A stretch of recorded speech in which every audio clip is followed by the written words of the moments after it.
I got in there and walked all the way up to where those trees cut across about halfway. I didn't go past that.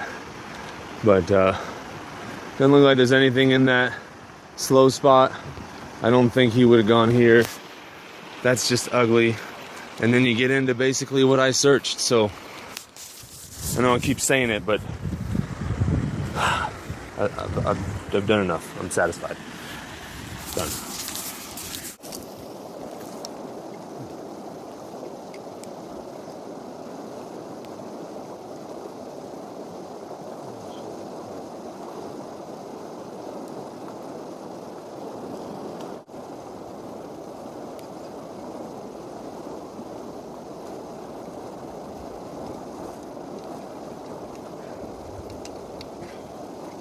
Hey, he wasn't gonna climb in there.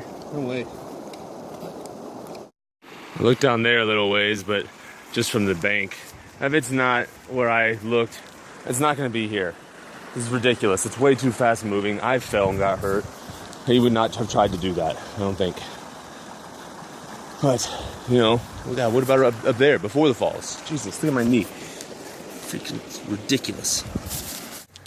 If you watch these videos, if anyone ever sees these videos, and you've gone to the lengths that I have on this trip to pursue what I thought to be the answer to the riddle, then I applaud you, and I count myself lucky to be in your company.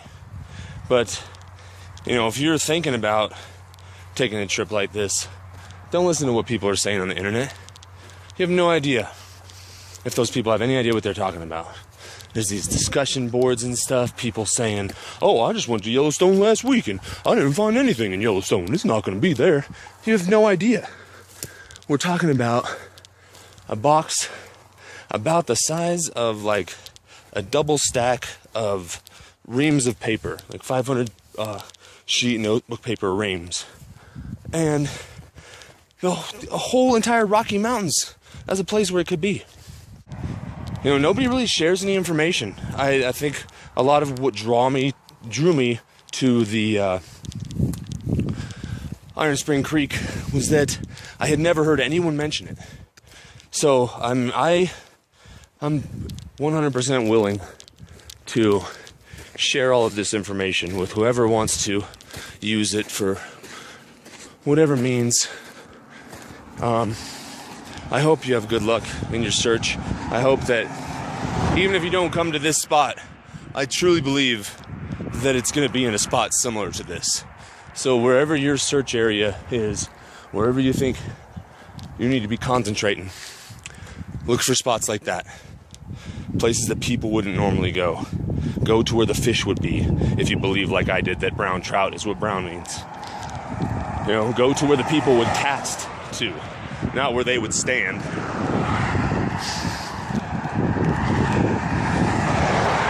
I don't know. There's so much to it, and I really have developed a respect and admiration for Forrest and the events of his life. My life, I feel like, has already been pretty eventful, and there's still a whole lot more drama to be played out. But Forrest, I appreciate you sharing this with everyone, and I appreciate your service, and I appreciate, you know, you seem like a guy that I would love to have a conversation with.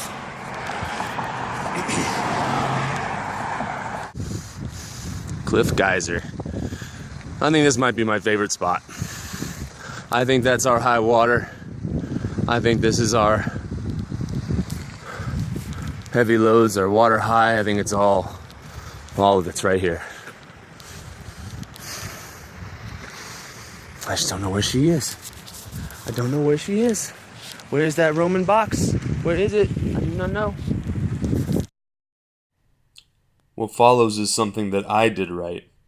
While the details of this story are undoubtedly etched on the inside of my skull, I have obviously been less than successful in relaying them to you when I have tried to meander aimlessly through it.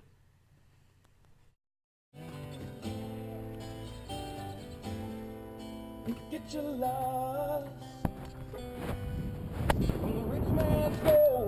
not the right way. All that you need now. Give me a simple kind of man. Won't you do this for me, son? If you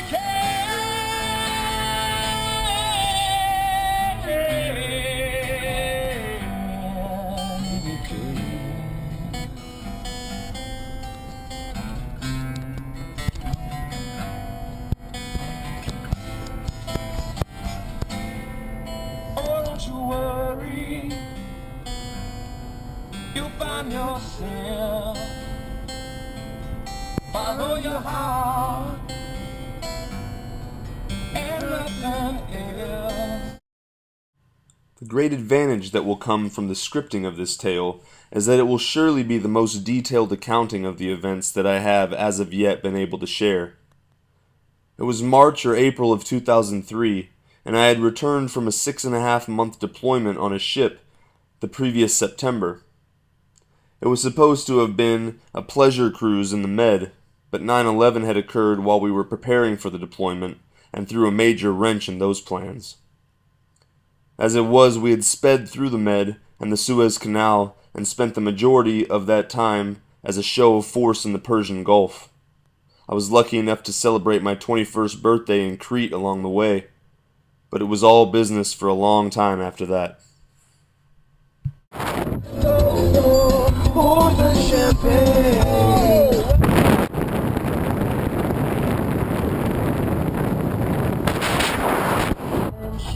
What a beautiful forest. Oh my goodness. I want everything. I want everything.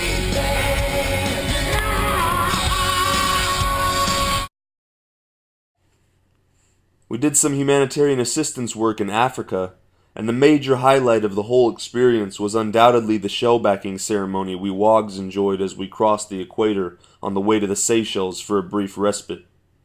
As with Forrest, I managed to complete my military service without paying much of a price, but I put myself in the path of the storm, and the pride that comes with that is mine forever. My first daughter was born a month after I returned from that deployment, and although I've already shared the basics of her, I can't stress enough what a blessing she's been on my life. She gave me direction where I had none, and it's not lost on me how lucky I was to only have to miss 3.5 months of her life.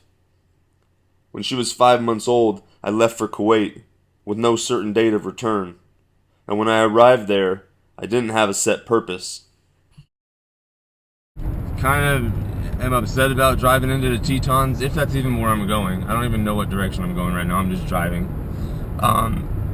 If I'm driving into the Tetons at night, is it a good or a bad thing? I think it's kind of good because it saves the Tetons for another trip. I won't really be able to see them, but it's also disappointing because they won't be part of this trip. But it's also not something that I planned on seeing. It wasn't an important part of the trip. So to sacrifice that is freaking amazing. If I got every other box checked that I intended to check, it was great. I don't know where I am or where I am going. I have no idea. I'm just driving at this point. I did not yet have any real specialized training, so I was just one of the do-whatever guys, and I ended up in supply. That basically meant I issued and maintained the supply of MRE lunches for the camp. But I took pride in it, and I did my best. After about a month, I was informed that a platoon of 6 ambulances was being formed up, and it was going to be tasked with transporting patients from one echelon of care to another.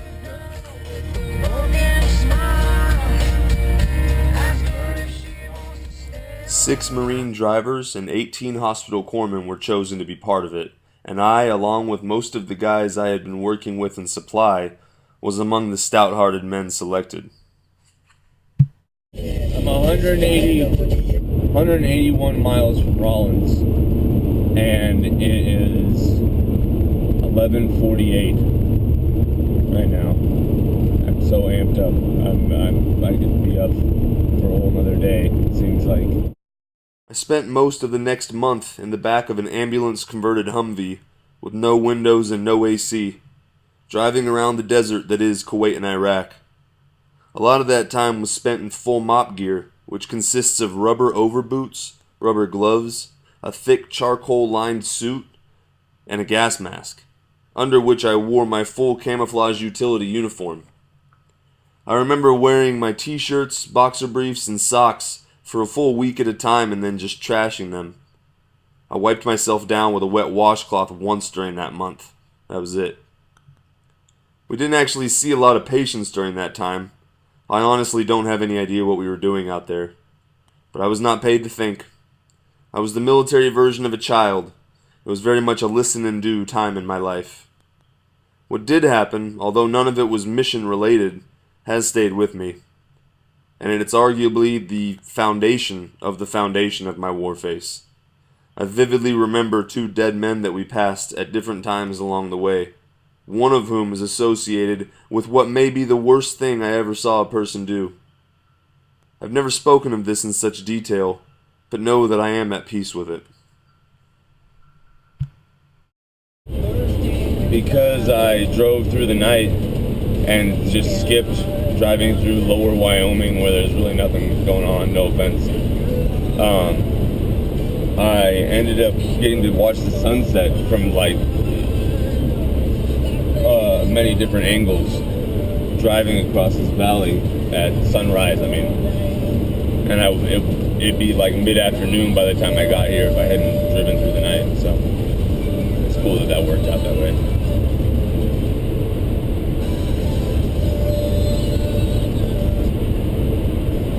It's a lot of country. Businesses where they have monopolies, and they're able to monopolies. So basically, Still in the 91. Just Killer Broughton. Yeah.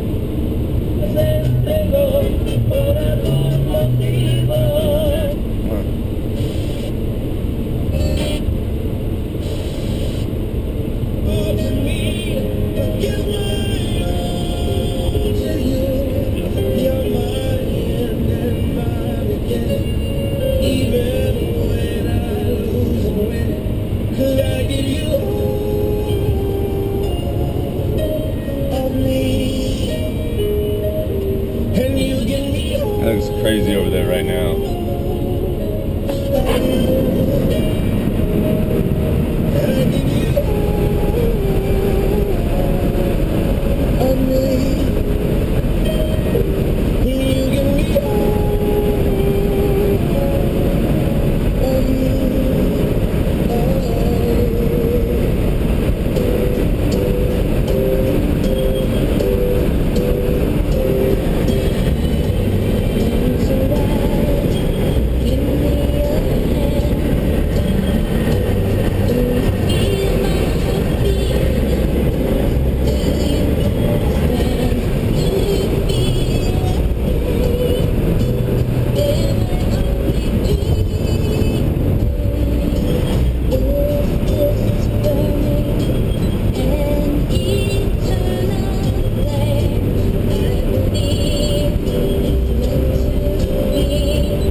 I said, are you gonna be my girl?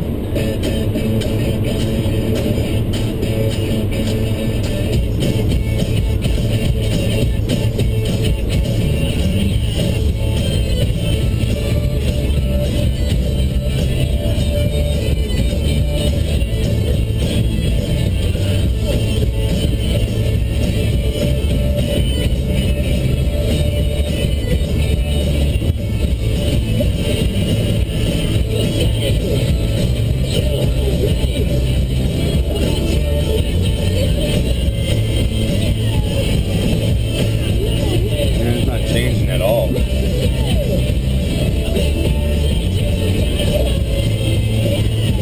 keep waiting for the sun to hit the mountains, but I don't know if it ever will. It's total cloud cover all the way over there.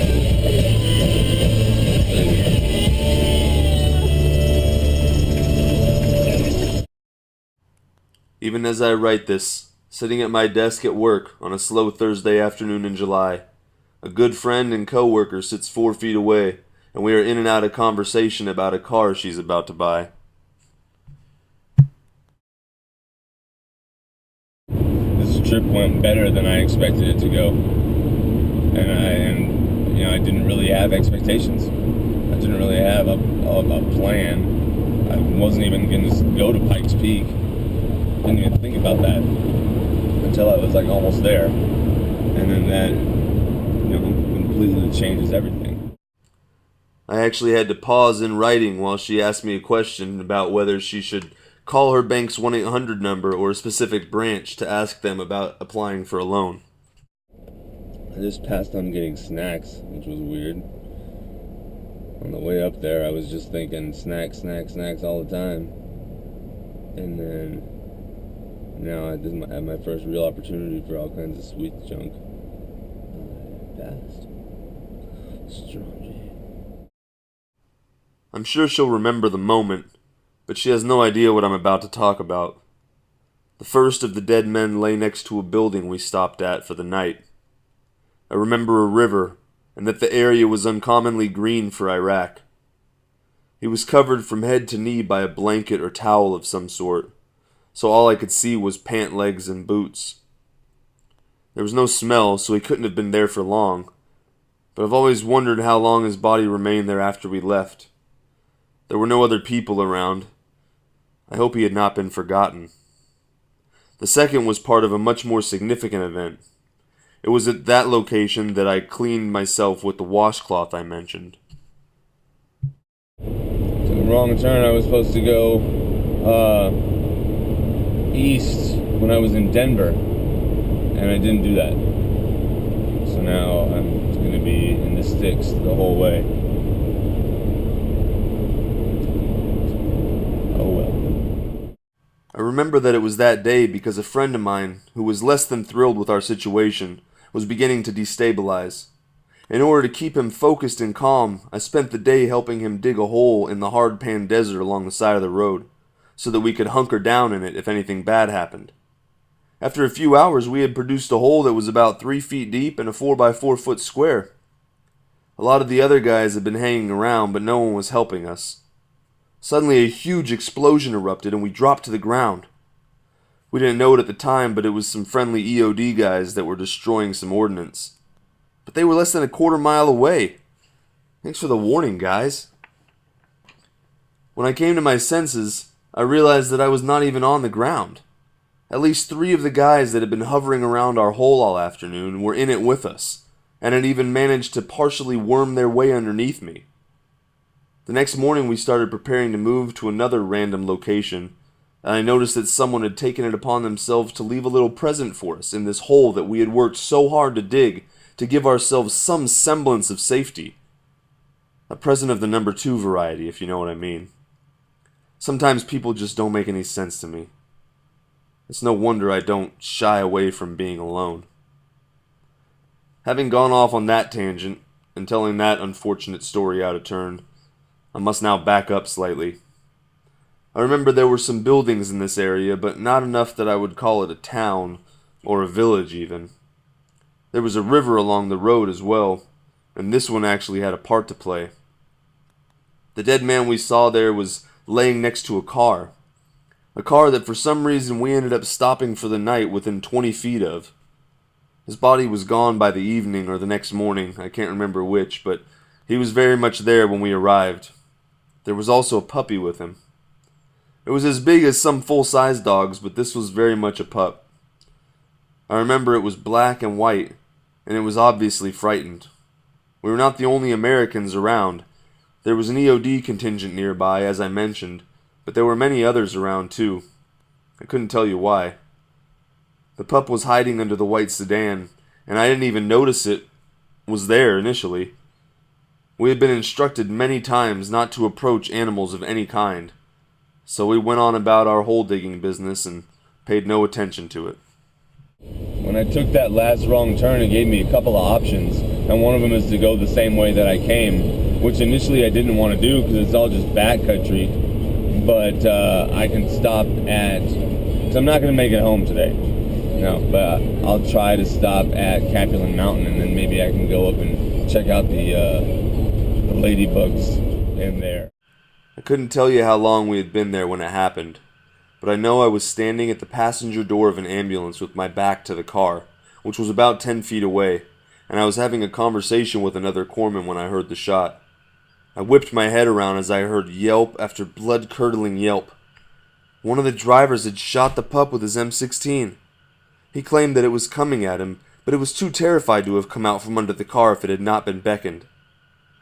The whole ordeal couldn't have lasted more than 15 seconds, but it felt much longer. There was nothing that could be done to help it at that point. So the guy I had been conversing with got up from the passenger seat of the ambulance, walked over to the pup, and finished the job with his sidearm. If there was one half a line I could cancel, that would be it. My friend who had saved the pup from its pain, along with the driver who had caused it, carried the pup over to the river and laid it to rest. My friend was medically discharged from the Navy when we got home because of the psychological toll the event had taken on him. I don't know if it was before that day or after that I found the cross, but it was sometime during that month with the ambulance platoon. I was lost. I couldn't make sense of anything in the world. Why was I there? Why were any of us there? What was I supposed to do with this unexpected child I had created? Why had she come into my life? Was there a reason for any of it, or was everything that happens just a thing that happened? These thoughts and a million others were constantly running through my mind at the time, and the problem was that there wasn't anyone anywhere that could answer them. One such moment, when these thoughts had my head spinning, came while I sat on the steps at the back of an ambulance. It was in that moment, like never before and never truly since, that I spoke to God. There's a lot about that book that rings true with me and with this trip and with omens and things. Like for instance, just yesterday in the water, the dude just comes walking up out of the freaking woods with no parking lot anywhere nearby. He didn't have any kind of gear. Just a bottle of bear spray strapped to his hip, and somehow found me down there. But at that point I was looking for a reason to stop. So when I saw him and he could take some pictures of me and he could watch me get undressed, and I just told a little bit of my story to him. That was kind of fun. I think that was an omen that I was supposed to stop.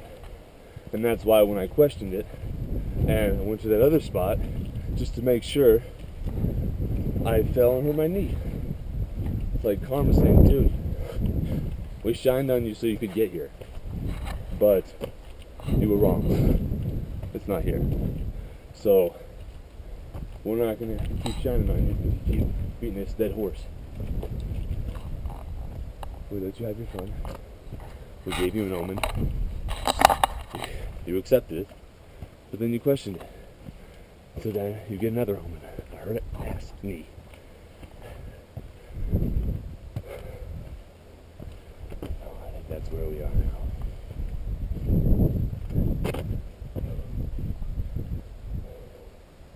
This is the Capulan volcano, by the way, in Capulan, New Mexico.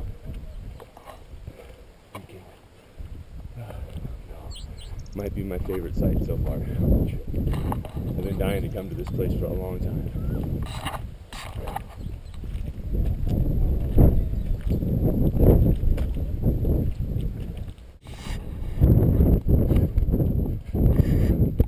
One of those friends that was my friend by association with my brother, basically, but he kind of took him under his wing and started teaching my brother how to blow glass after he got hit by that car. And I thought it would be great if I could somehow draw attention to his work, because he does a really good job. And he shouldn't have to work so hard just to scrape by, But he's got a website called JMass Glass. He's out of Austin, Texas. His name's Jay Massey. Check it out.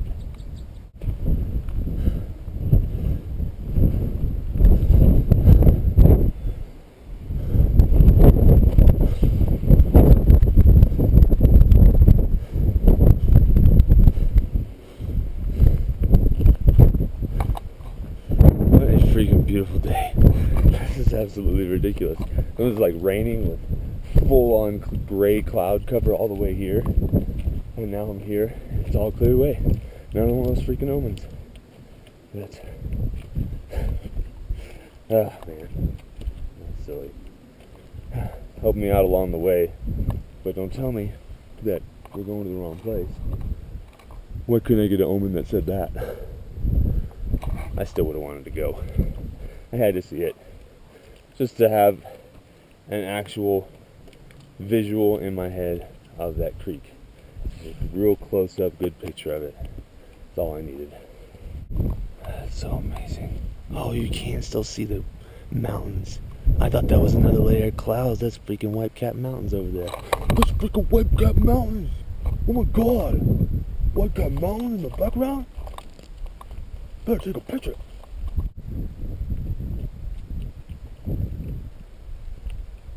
And it's the people down in the lower part, the crater, I guess, that asked me to take a couple pictures of them, and then they took a picture of me. It seems like all these places I just run into people at the perfect time for picture time. I really wanted to come paramotor out here. I would love to come paramotor out here. It'd be amazing. And the wind is definitely not as bad as it is in the city. It was like this at Mount Scott too. Mount Scott would be a great place to go. Those are going to be some freaking fantastic videos. Just you wait unless I hurt myself. People laugh at me.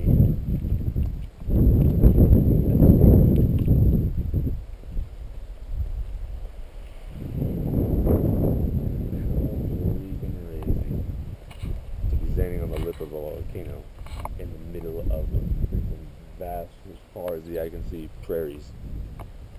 Just everywhere. Just flat with these little mountains sticking out of them.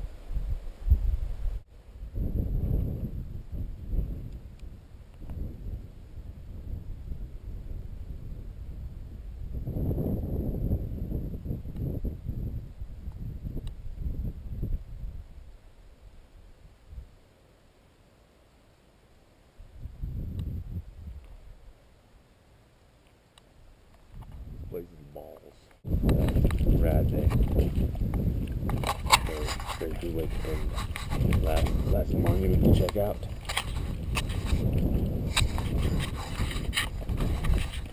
If you go in search of that treasure, you can't go with that being your only goal, because you're going to be disappointed if you don't find it.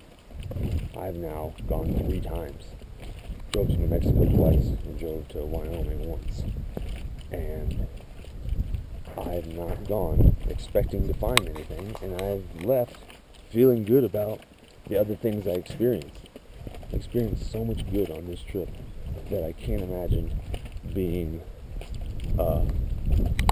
saddened by the fact that I didn't see some ladybugs at the volcano.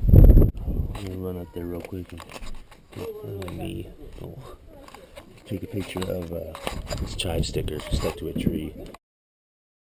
There had been times in my life that I would admit to praying, but never like this. There was no filter, no thought or emotion, and no want or need. It's very difficult to put into words, but it just felt different than any other moment in my life. I said, give me a sign, and I'll never again question your existence. I put my head down. There at my feet, in the middle of the vast Middle Eastern desert, was a sparkle in the sand. The sun was reflecting off of something. I reached down, and what I found I could not believe. It was a tin cross, about 1 inch wide and 1.5 inches long. It had Christian scenes depicted on it, and they were punched into the tin to make it 3-dimensional. I put it in my earplug case, and there it remains. I kept it connected to my flak vest via a short chain like you've seen dog tags hanging from for the rest of my time there.